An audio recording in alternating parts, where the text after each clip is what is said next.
Hello friends, welcome back to my channel. ட்ராமாக்குள்ள போகிறதுக்கு முன்னாடி மறக்காம இந்த வீடியோக்கு ஒரு லைக்கை போட்டுருங்க. கமெண்ட் செக்ஷன்ல ஹைப்னு ஒரு ஆப்ஷன் இருக்கும், அதையும் மறக்காம கிளிக் பண்ணி விட்டுருங்க. வாங்க ட்ராமாக்குள்ள போலாம்.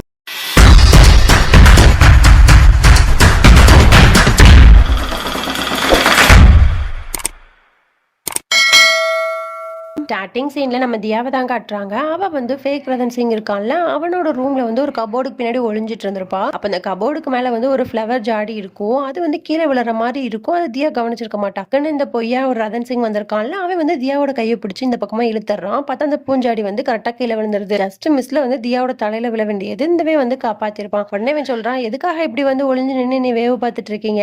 உங்களுக்கு என்ன வேணும்? என்னோட லேப்டாப் மொபைல் போன் இதுதானே வேணும் அப்படிங்கிற மாதிரி எடுத்து கையில கொடுக்குறான். உடனே தியா வந்து அந்த இடத்த விட்டு கோவமா வெளியே வந்துடுறா. அதுக்கப்புறம் தியா ரதன் சிங் குடும்பத்துல இருக்க எல்லாரையும் தான் காட்டுறாங்க. அப்போ ரதன் சிங் சொல்றான், எனக்கு ஒரு ஐடியா வந்துருச்சு, நான் தான் உண்மையான ரதன் சிங் அப்படிங்கிறதுக்கு ப்ரூவ் பண்றதுக்கு எனக்கு ஒரு ஐடியா இருக்கு அப்படிங்கிற மாதிரி சொல்லிட்டு அவன் லண்டன்ல படிக்கும்போது ஒரு ஸ்விம்மிங் கோச் இருந்திருப்பாரு, அவருக்கு வந்து வீடியோ கால் பண்ணி குடும்பத்துல இருக்க எல்லாருமே உட்காந்துருக்காங்க. அப்போ உடனே ரதன் சிங் சொல்றான், இந்த மாதிரி நான் தானே லண்டன்ல படிச்சேன், ஸ்விம்மிங்க்கு வந்து நீங்க தானே எனக்கு கோச் அப்படிங்கிற மாதிரி கேட்கறான். உடனே அதுக்கு அந்த கோச் சொல்றான், இல்லையேப்பா நீ ரதன் சிங் கிடையாது, அது வேற ஒரு பையனாச்சே அப்படிங்கிற மாதிரி சொல்லிட்டே இருக்கான். அப்போ ரதன் சிங் வந்து வீடியோ கால் பேசிட்டு இருக்கும்போது அவனுக்கு பின்னாடி வந்து அந்த ஃபேக்கா இருக்கான்ல அந்த ரதன் சிங் வந்து நிக்கிறான். உடனே அந்த கோச் சொல்றான், உனக்கு பின்னாடி ஒருத்தர் இருக்கார்ல, அவர் தான் வந்து உண்மையான ரதன் சிங் அப்படிங்கிற மாதிரி சொன்னோன்னு குடும்பத்துல இருக்க எல்லாருமே ஷாக் ஆயிடுறாங்க. ரதன் சிங்க்கு வந்து பயங்கரமா எரிச்சல் ஆயிருது. உடனே தியாவும் ரதன் சிங்கும் ரூமுக்கு போயிடுறாங்க. உடனே ரதன் சிங் வந்துட்டு பயங்கரமா புலம்புறான், அந்த கோச்சே இப்படி சொன்னாங்க, எனக்கு ஒண்ணுமே புரியலையே அப்படிங்கிற மாதிரி ரொம்ப புலம்பிட்டு இருக்கான். உடனே தியாவும் வந்து அவனுக்கு ஆறுதல் சொல்றா. அதுக்கப்புறம் அப்படியே நெக்ஸ்ட் டே ஆயிடுது. அதுக்கப்புறம் அப்படியே அந்த ஹோட்டலை தான் காட்டுறாங்க. அங்க வந்து அந்த ஃபேக்கான ரதன் சிங் இருக்கான்ல, அவன் வந்து சாப்பிடறதுக்காக உட்காந்துருக்கான். அப்ப இதை மீசக்காரன் பார்த்துட்டு அத்தைக்காரிட்ட போய் சொல்லி, இந்த மாதிரி நம்ம ஒரு பிளான் போடுவோம் அப்படிங்கிற மாதிரி சொல்லி ரெண்டு பேரும் சேர்ந்து ஒரு பிளானை போடுறாங்க. அப்ப ரெண்டு பேரும் ஒளிஞ்சு நின்று பார்த்துட்டே இருக்காங்க அவன் சாப்பிட்றத. அப்போ கரெக்டா வந்து அவன் வந்து ஒரு பாயாசத்தை எடுத்து சாப்பிட்றான். சாப்பிட்டுட்டு யோசிக்கிறான். அதுக்கப்புறம் அத்தைக்காரி மீசக்காரனும் வந்து அங்கிட்ட அந்த பக்கமா போயிடுறாங்க. போயிட்டு சொல்றாங்க, இந்த மாதிரி வந்து இவன் உண்மையான ரதன் சிங்கே கிடையாது, நான் செஞ்ச பாயாசத்தை சாப்பிட்டா உடனே ரதன் சிங் வந்து ரியாக்ட் பண்ணி என்கிட்ட வந்து சொல்லிடுவான் சூப்பரா இருந்தது அப்படின்னு சொல்லிட்டு. ஆனா இவன் வந்து அப்படி சொல்லவே இல்லை, அப்போ வந்து இவன் ஃபேக் தான் அப்படிங்கிற மாதிரி மீசக்காரனும் அத்தைக்காரையும் பேசிட்டே போறாங்க. அப்ப கரெக்டா அந்த ஃபேக்கான ரதன் சிங் வந்து அத்தைக்காரிக்கு ஃபோன் பண்ணி, நீங்க தான் இந்த பாயாசத்தை செஞ்சீங்கன்னு எனக்கு நல்லாவே தெரியும், இந்த டேஸ்ட்டை நம்ம எப்பவுமே மறக்கவே மாட்டேன் அப்படிங்கிற மாதிரி சொல்லிடுறான். இதை கேட்டோன்னா அத்தைக்காரிக்கெல்லாம் வந்து பயங்கரமா ஷாக் ஆயிருது.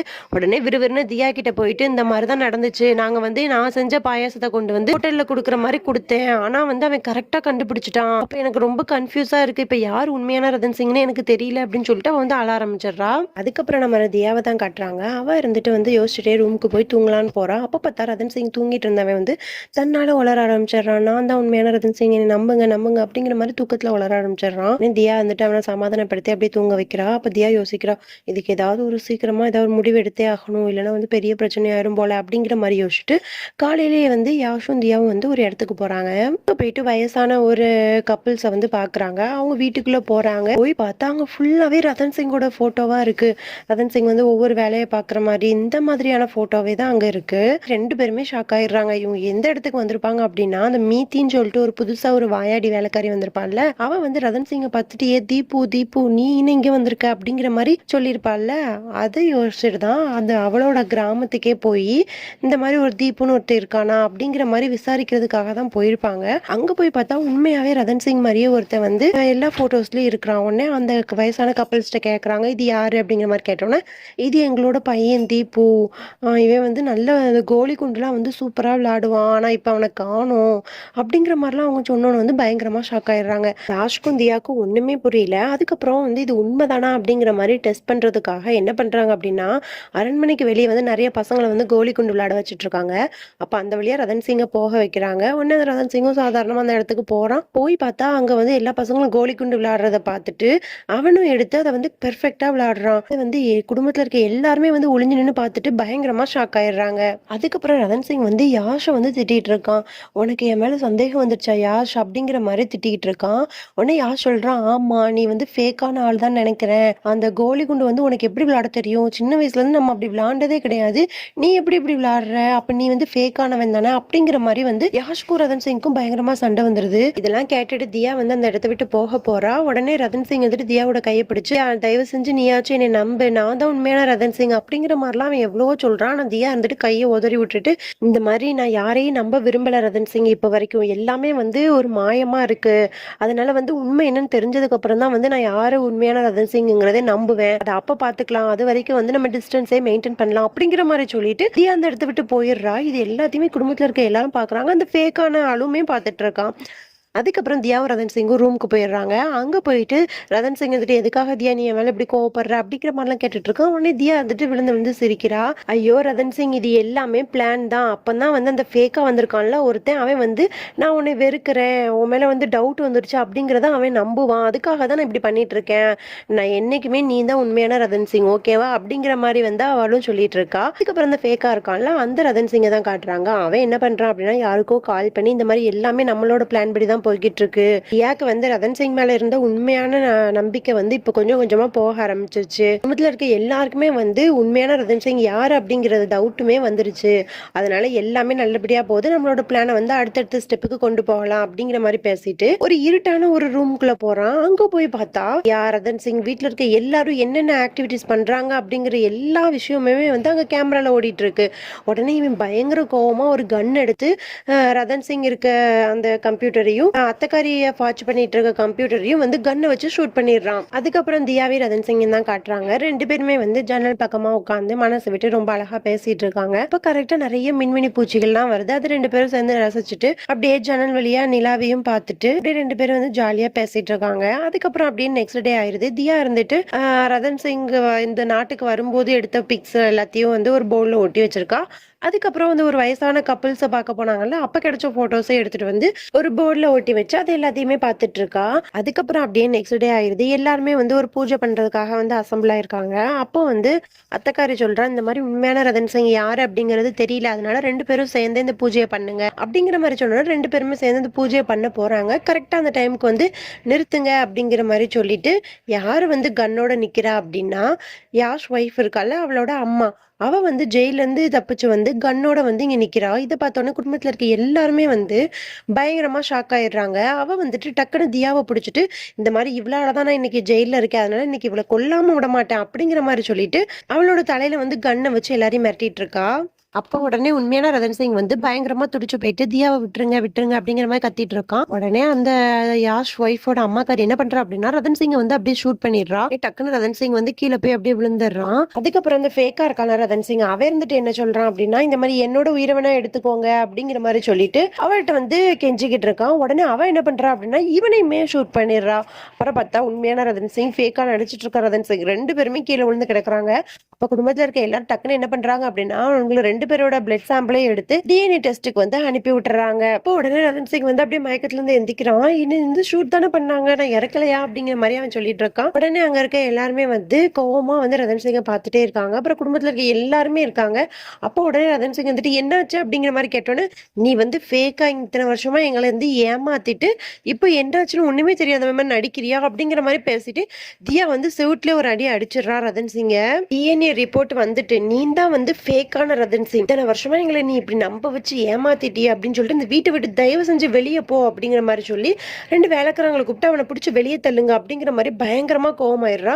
குடும்பத்துல இருக்க எல்லாருமே வந்து அந்த ரதன் சிங் மேல கோவமாயிடுறாங்க. அதுக்கப்புறம் அத்தைக்காரி இருந்துட்டு ஃபேக்கா ஒருத்தன் வந்திருக்கான்ல அவனை கூப்பிட்டு இத்தனை வருஷம் வந்து நாங்க அவன் தான் உண்மையான ரதன் சிங் சொல்லி இவ்வளவு வருஷம் ஏமாத்திட்டோம், நீ தான் இனிமே எங்களோட ரதன் சிங் அப்படிங்கிற மாதிரி சொல்லிட்டு அப்படி பாசமா பேசி அவனை வந்து கட்டி அணைச்சுக்கிறா. அதுக்கப்புறம் அப்படியே நம்ம ரதன் சிங்கை தான் காட்டுறாங்க. அவன் பயங்கரமான டென்ஷன்ல அழுற ஆரம்பிச்சிடுறான். எல்லாரும் நம்மளை வந்து இப்படி நினைச்சிட்டாங்களே அப்படிங்கிற மாதிரி அவன் ரொம்பவே ஃபீல் பண்ணி அழ ஆரம்பிச்சுட்டு அப்பதான் அவனுக்கு ஞாபகம் வருது நம்ம ராஜவம்சத்துக்குன்னு ஒரு சீக்ரெட் ரூம் இருக்கலாம், அங்க போய் நம்ம தங்கிக்கலாம் அப்படிங்கிற மாதிரி சொல்லி அந்த சீக்ரெட் ரூம்ல போய் உட்காந்துருக்கான். அப்புறம் பார்த்தா அந்த இடத்துக்கு வந்து தியா வந்துடுறா.